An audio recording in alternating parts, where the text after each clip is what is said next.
Hello BookTube, it's Courtney, America's Jewish mother, and it's Friday, so that means it's time for a Friday Reads video. So I finished 2 books this week, and I am currently reading 3 books, and I would like to tell you about them. So the first book I finished this week was Homegoing by Yaa Gyasi. This is a book that's been on my radar for a while. It's been recommended to me by multiple people, and it finally came available to me through the public library as an ebook, and so I decided, even though it was not on my original June TBR, I was like, let me take this opportunity to read this book that so many people have recommended to me. And y'all, it did not disappoint.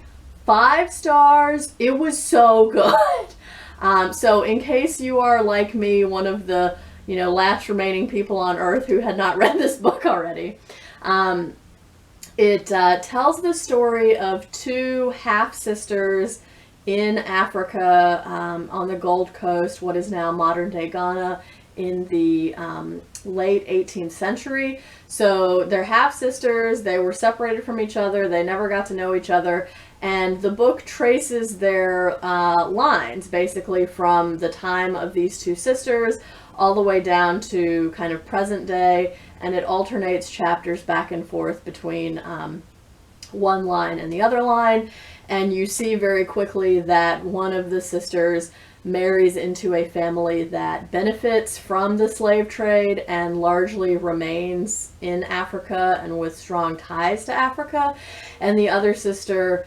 ends up being captured, kidnapped, and becomes a slave and is transported to the United States.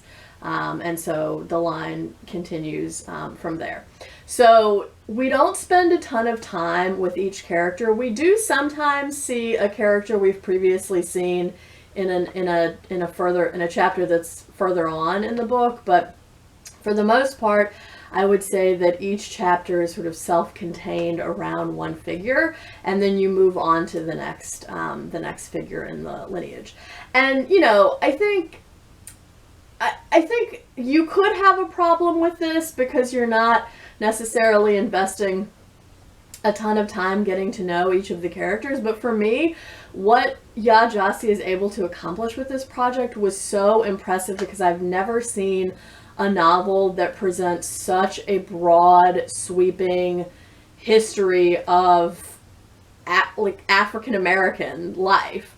And so I was so impressed by that, and I think even though each character is pretty much just in the focus of one chapter before we move on to the next person, I think for the most part the characterizations were good, and you kind of got to know who they were and what motivated them, and things of that sort, even if you might have liked to spend more time with them. So yeah, I gave this 5 stars. I was super impressed by what Yaa Gyasi was able to pull off, and this was a debut novel, so yeah, really impressive.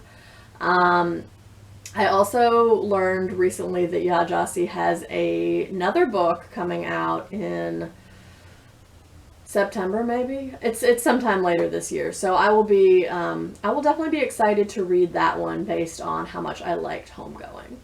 The second book I finished this week was Carol Anderson's White Rage. So I read this for the Blackout Buddy Read that Books with Shay is hosting. I mentioned this last week, but I'm going to link Books with Shay's announcement video down below. So the readathon is still going on, so it ends on June 19th, and then Books with Shay is hosting a discussion Q&A sort of wrap-up to the readathon. So if you have not yet participated or gotten, so it's the 2 books for this are White Rage by Carol Anderson and Robin DiAngelo's book White Fragility. Now, by a happy coincidence, I actually already read White Fragility back in April, so I went ahead and also read White Rage for this.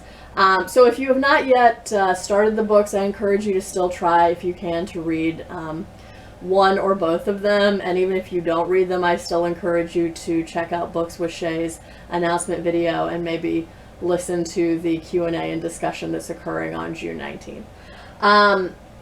So I'm not going to share all of my thoughts about this right now because I really want to encourage you to read both White Fragility and White Rage for yourself and to hear what Books with Shay and whoever else she's inviting to join the discussion in the Q&A. I would like to encourage you to hear what they have to say about these books. But I will tell you that White Fragility is specifically marketed toward white liberal people like me. And it talks about why white liberals tend to get very defensive when we're called out about our own racist actions and behaviors and words. And it also sort of lays out concrete steps that we can take to do better.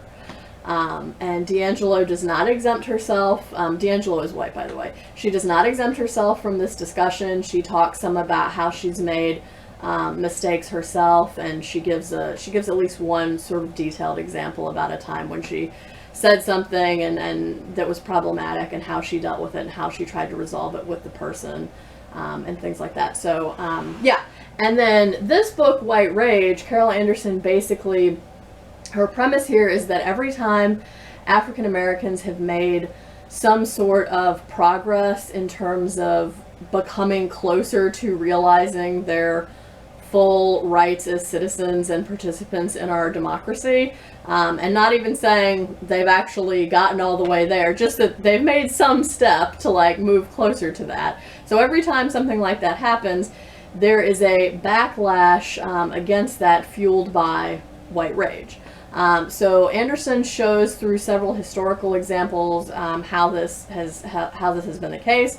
So she talks about Reconstruction. She talks about the Great Migration. She talks about Brown versus Board of Education, the Civil Rights Movement, and then finally the election of Barack Obama to the presidency. So yeah, I encourage you to read this. I also encourage you to read White Fragility, and once the readathon has ended, I will, and I've actually gone to the Q&A and discussion myself, I will share more thoughts with you about this one. So the three books I am currently reading, one of these is Conjure Women by Afia Atakora. This is a novel that centers on a family of women who are what they call conjure women, who are healers, and it takes place both during slavery, slightly before the Civil War, and then also slightly after the Civil War and after emancipation. And I'm about 40% of the way through that right now. I'm reading it for Lindsay's virtual book club that she's hosting. This is our first time doing the book club, so this is our first pick for the whole book club. So that's exciting. Yeah, so it's interesting. It's holding my attention. Again, it sort of alternates back and forth between chapters that are called Freedom Time or Slavery Time, or sometimes they're called something else, but usually it alternates between those two. And yeah, so mainly we follow this woman named Rue, and her mother, Miss Maybelle, was the sort of conjure woman and healer before she was, and she kind of learned everything that she knows from her. And then there's also some conflict with a preacher who comes into town who, you know, doesn't really believe in you know, conjure women and healing and things like that. And then there's also this side story with a baby that people think is cursed, and then they also think that Rue has something to do with that. So yeah, anyway, I'm only about 40% of the way through it right now, so I feel like there are some things that are going to come out in the second half of the novel that have not yet been revealed that are making it, you know, a little hard for me to like tell you a lot more about it than that. But yeah, it's interesting. It's holding my attention so far. I am also still working on Henry James's The Portrait of a Lady. I just did my first check-in with my friend Taylor. We're doing this as a buddy read. He was a friend of mine from graduate school. I did my first check-in with him on Monday, I think, so we're only a few chapters in so far. We have met Isabel Archer, who is the main character. She has she's traveled from the United States to Europe to visit a relative of hers. She is presented as very independent and as a kind of intellectual. We hear a little bit about how she connected with the aunt who she is now visiting in Europe, and we've heard a little bit about her sisters and where she has 2 sisters, and where she sort of fits in the dynamic of the 3 sisters. But that's pretty much it so far. We're not super far along yet, so I will let you know how that goes. I don't love the narration so far. Henry James is a very self-aware narrator. I'm gonna try to find an example of this to read you. Okay. Many persons had held that he carried this indifference too far. By the way, this is referring to Isabel Archer's father. Many persons had held that he carried this indifference too far, especially the large number of those to whom he owed money. Of their opinions, Isabel was never very definitely informed. But it may interest the reader to know that while they had recognized in the late Mr. Archer a remarkably handsome head and a very taking manner, they had declared that he was making a very poor use of his life.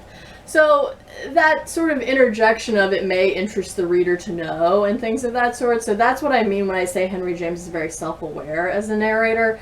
And I kind of wish that he would just hold back and tell me the story and stop, you know, making me aware of the presence of a narrator. But, you know, it's not horrible or anything. But it's definitely different. I'm not really used to that style. So. But yeah, I'm interested to see what will happen with Isabel visiting Europe. I also just read a chapter where I found out that she had been dating this guy in the United States for a while, and he came to her and was, you know, intending to propose marriage, but I think she sent him away disappointed about that. So she's very independent. Goals. The other book I'm currently reading is the Crunk Feminist Collection. So the Crunk Feminist Collective is a website and blog that is run by several people, including someone who used to be on a member of my dissertation committee, Susana Morris, and also Brittney Cooper, whose name you're probably familiar with from her book Eloquent Rage that was published, I think, last year or the year before.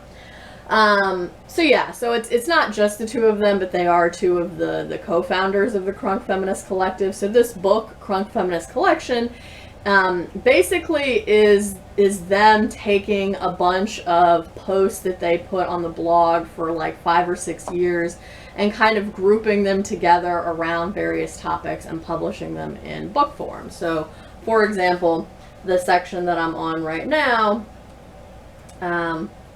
is about gender and the patriarchy. There's a section on race and racism. There's a section on family and community. There's one on politics and why the personal is political. There's one on hip-hop generation feminism and pop culture, etc., etc. So these are very short because they were originally published as blog posts, so I find them fairly easy reading. I do kind of wish that some things that they talk about, that there was a footnote for them.